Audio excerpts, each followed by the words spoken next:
Hello, कैसे हैं आप सभी लोग। मेरी पूरी फैमिली हेल्दी है ना, ठीक है ना, कोई प्रॉब्लम तो नहीं है। अगर कोई भी दिक्कत है तो आप मुझे कमेंट करके अपने प्रॉब्लम्स बता सकते हैं, शेयर कर सकते हैं। अगर मेरे पास उसका सॉल्यूशन हुआ तो डेफिनेटली मैं आपको रिप्लाई करूंगी।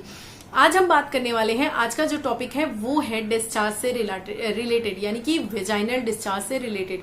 वेजाइनल जो डिस्चार्ज है वो होना बहुत ही ज्यादा जरूरी है, लेकिन वो डिपेंड करता है कि वो किस कलर का हो रहा है, यानी कि उसकी कलर, उसका कंसिस्टेंसी, ये जानना बहुत जरूरी है। हर वेजाइनल डिस्चार्ज नॉर्मल नहीं होता है।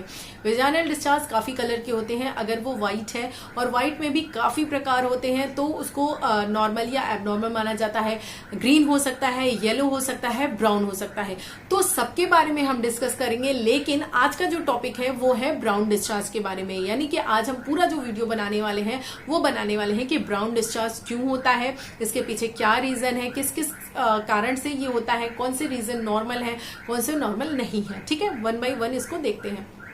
तो अगर हम बात करें कि फर्स्ट रीजन की, जो कि बहुत ही वेल नोन रीजन ये है कि काफी लोगों में क्या होता है, जब ओव्यूलेशन होता है तो क्या होता है, ओव्यूलेशन के टाइम पर बहुत सारे लोगों में क्या होता है, हल्का सा ब्राउन डिस्चार्ज हो जाता है, थोड़ा सा होता है, यानी कि कुछ घंटों के लिए, यानी कि कुछ थोड़ा सा, मतलब बहुत ज्यादा नहीं होता है। तो ओव्यूलेशन के टाइम में भी कुछ लोगों को होता है, लेकिन ये बहुत सारे लोगों में नहीं होता है। तो अगर आपको नहीं होता तो भी आपको वरी नहीं होना है, परेशान नहीं होना है। सेकंड ये है कि सेकंड में क्या होता है, इम्प्लांटेशन जो ब्लीडिंग होती है, यानी कि जब आपका बच्चा ठहर गया होता है, बच्चा आपके यूट्रस में इम्प्लांट हो गया होता है, यानी कि अपनी जगह पर आ गया होता है, तो भी क्या होता है, इम्प्लांटेशन ब्लीडिंग होती है। और वो ब्लीडिंग जो होता है वो जनरली ब्राउन कलर की होती है। वो बिल्कुल फ्रेश रेड ब्लड नहीं होता है, वो हल्का सा ब्राउनिश ब्लड होता है। तो इम्प्लांटेशन ब्लीडिंग भी ब्राउन कलर की हो सकती है, ये भी एब्सोल्युटली नॉर्मल है, इसमें आपको घबराने वाली कोई बात नहीं है। यानी कि पहला दूसरा पॉइंट बिल्कुल नॉर्मल है। तीसरे पॉइंट की बात करते हैं।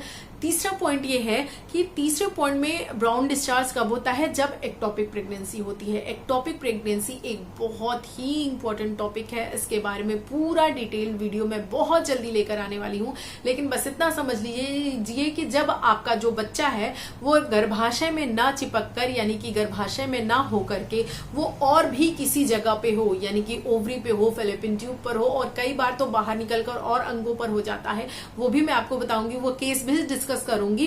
तो इनको क्या बोलते हैं, एक्टोपिक प्रेगनेंसी बोलते हैं। तो जब एक्टोपिक प्रेगनेंसी होती है तो भी क्या होता है, ब्राउन डिस्चार्ज हो जाता है। तो अगर आप प्रेगनेंसी के लिए ट्राई कर रहे हैं और आपका प्रेगनेंसी टेस्ट पॉजिटिव आया है और उसके बाद आपको ब्राउन डिस्चार्ज देखने के लिए मिल रहा है, तो इमीडिएटली डॉक्टर के पास जाइए, उसको रीजन जानने की जिसे बोलते हैं कोशिश कीजिए कि क्या रीजन है उसके पीछे। क्योंकि जो एक्टोपिक प्रेगनेंसी होती है ये एक लाइफ थ्रेटनिंग प्रोसेस, यानी कि जिसे बोलते हैं कि जान जाने का खतरा होता है। इसमें मदर का, बच्चे को तो किसी भी कीमत पे बचाया ही नहीं जा सकता, क्योंकि बच्चा इस जगह पे होता है कि वो पूरा डेवलप नहीं कर सकता है।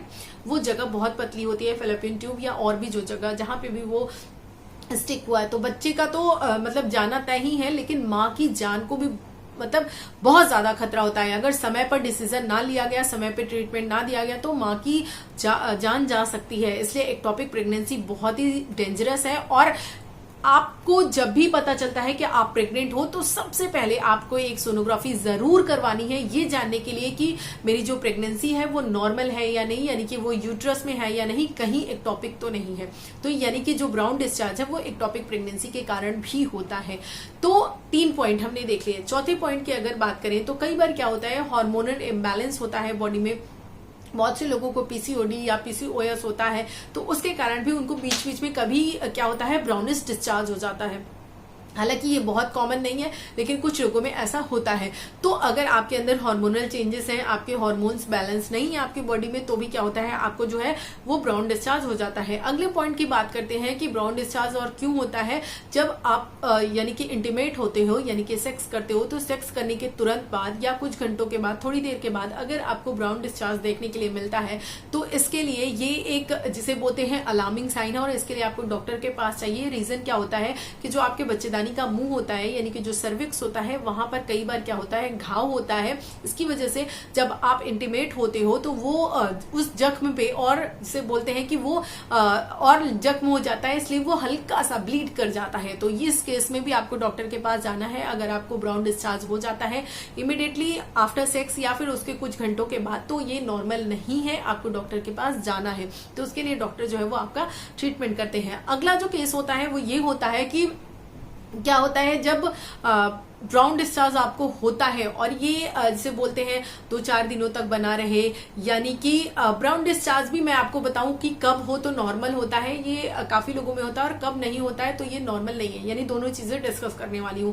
तो पहला तो आप ये देख लीजिए कि जब ब्राउन डिस्चार्ज यानी कि आपके पीरियड्स के आसपास हो, यानी कि मान लीजिए आपके पीरियड्स 5 तारीख को आए हैं, ठीक है, 5 तारीख को आपका पीरियड आया है, 5 तारीख को 6 तारीख को आपको हल्का ब्राउन डिस्चार्ज हुआ, उसके बाद फिर फ्लो में आपकी ब्लीडिंग हुई, फिर जब आपके पीरियड्स खत्म होने वाले हैं तो आपको 9 तारीख 10 तारीख या 11 तारीख को 3-4 दिन आपको फिर से हल्का ब्राउन डिस्चार्ज हुआ, तो वो एब्सोल्युटली नॉर्मल है। बहुत सारे लोगों में होता है, वो पीरियड्स का ही एक पार्ट होता है, क्योंकि ब्लड क्या होता है जब ऑक्सीडाइज हो जाता है, काफी समय तक वहां पड़ा रहता है, तो वो ब्राउन कलर का हो जाता है, तो इसलिए वो ब्राउन डिस्चार्ज होता है, निकलता है। तो वो जो ब्राउन डिस्चार्ज होता है वो बिल्कुल नॉर्मल है, उसमें आपको डॉक्टर के पास जाने की जरूरत नहीं है, कुछ भी घबराने की जरूरत नहीं है।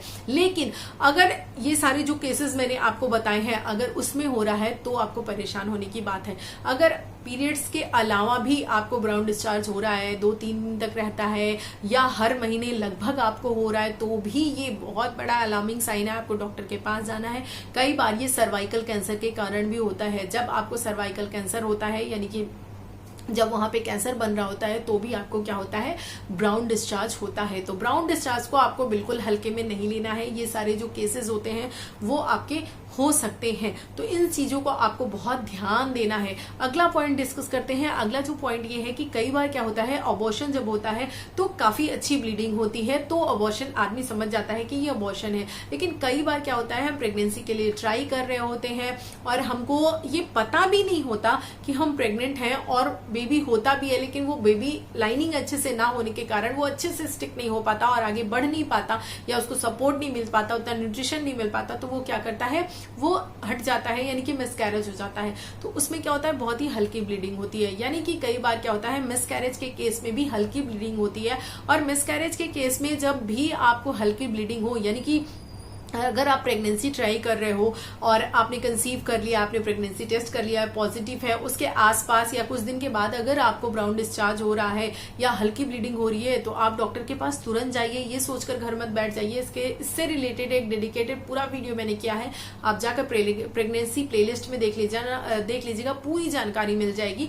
तो क्या है, आपको ये नहीं सोचना कि अब मिसकैरेज हो गया है, बच्चा नहीं बच सकता है। बच्चे को 80% केसेस में बचा लिया जाता है, सपोर्ट देकर के, हार्मोनल सपोर्ट देकर के, प्रोजेस्टेरोन का इंजेक्शन और टेबलेट देकर बचा लिया जाता है। तो अगर आपको ऐसा लग रहा है कि आपके प्रेगनेंसी टेस्ट करने के बाद ऐसा हुआ है, तो आप तुरंत डॉक्टर के पास जाइए। अगर संभावना होगी तो जरूर डॉक्टर आपकी प्रेगनेंसी को सेव कर सकते हैं।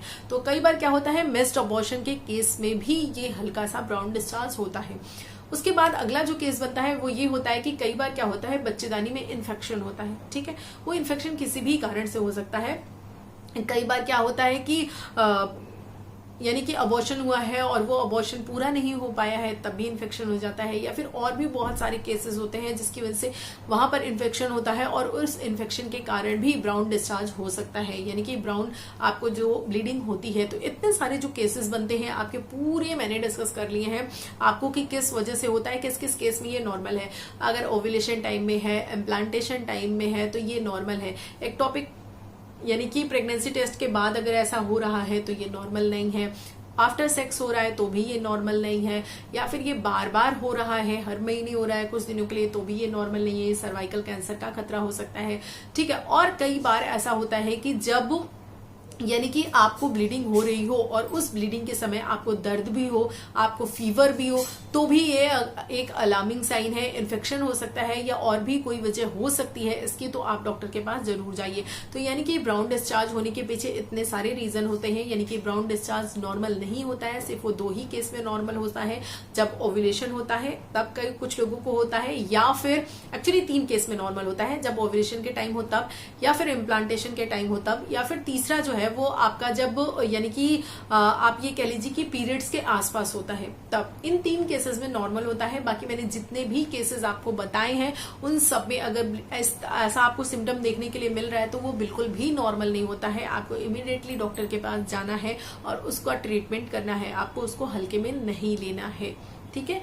और हाँ, अगर आप एक ऐसी यानी कि गर्ल की मदर हैं जो 18 इयर्स की है, 14 इयर्स की है, यानी कि ये इस एज में है तो इसके लिए एक वैक्सीन भी आती है, जो आपने देखा होगा सर्वाइकल कैंसर के लिए वैक्सीन होती है, वो आप जरूर लगवाइए। और आपकी एज अगर 40 से कम है तो भी आप डॉक्टर से बात कर सकती हैं, वो वैक्सीन तब भी लग सकती है, क्योंकि ये जो सर्वाइकल कैंसर है ये बहुत ही ज्यादा नॉर्मल होता है काफी सारे लोगों को। और इसकी वजह से क्या होता है, जो आपका यूट्रस है वो निकालना पड़ता है। कई बार अगर ये और फैल जाता है तो आपका पूरा ओवरी वगैरह, फेलोपियन ट्यूब, यानी कि सब कुछ निकालना पड़ता है अगर ये वहां तक फैल जाता है तो। और कई बार अगर बहुत बढ़ गया, नहीं पता चला, तो ऐसे में लेडी की डेथ भी हो जाती है। तो आप इसके लिए जो वैक्सीन है वो अपने डॉक्टर से पता करके, अपने गायनी से पता करके लगवा सकती हैं। और आपके घर में बेबी है तो उसको 18 ईयर्स की ये जो वैक्सीन है ये जरूर लगवाएं, ये बहुत ही ज्यादा इंपॉर्टेंट होती है। इससे रिलेटेड पूरा जो वीडियो है, यानी कि इसके बारे में पूरी जानकारी मैं आपको किसी अलग वीडियो में दे दूंगी, आप देख लीजिएगा। और हाँ, जब भी आप मेरे वीडियोस देखते हो तो आई बटन को जरूर चेक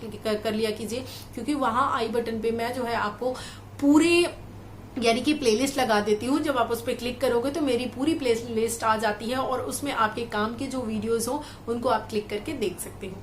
वीडियो कैसा लगा, और हाँ ये जरूर बताइएगा, लाइक करिएगा अगर अच्छा लगा हो तो, और अगर अच्छा ना लगा हो तो आपके जो सजेशन है वो भी आप मुझे दे सकते हैं। एक चीज और कहना चाहूंगी कि आज मैंने ब्राउन डिस्चार्ज के बारे में बात की है, अगले वीडियो में या किसी और वीडियो में मैं आपको जो येलो और ग्रीन और जो व्हाइट डिस्चार्ज होता है इसके बारे में भी बात करूंगी, क्योंकि येलो डिस्चार्ज से रिलेटेड मेरे पास एक क्वेश्चन आया था, उसका मैंने आंसर दिया था, लेकिन मैं चाहती हूँ कि ये अवेयरनेस सबके पास हो, इसलिए इससे रिलेटेड भी मैं आपसे बात करने वाली हूँ। तो बहुत ही जल्दी आपको ये भी इन्फॉर्मेशन मिल जाएगी। तो चलिए मिलते हैं किसी अगले वीडियो में, तब तक के लिए bye bye and take care.